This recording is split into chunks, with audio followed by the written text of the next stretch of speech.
छियो ई फटल पुरान साड़ी पीन आ ई महारानी वाला जो पोशाक छो मेरे भाभी ऐसा धर्म तुम्हें नहीं चाहिए ऐसा धर्म तुम्हें नहीं चाहिए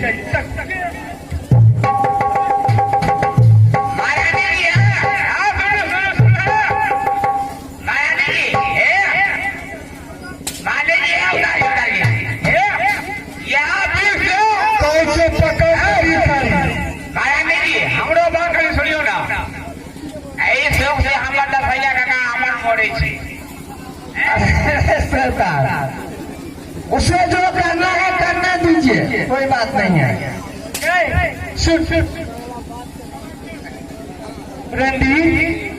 तू जो जितना पटकली हमरा खला करती गए दीदी इतने बार सलाम इतने बार बेइज्जती मत करो दीदी इतने भारी समाज में तोहरा उठा पटक दगी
जल्दी बदल कर लाओ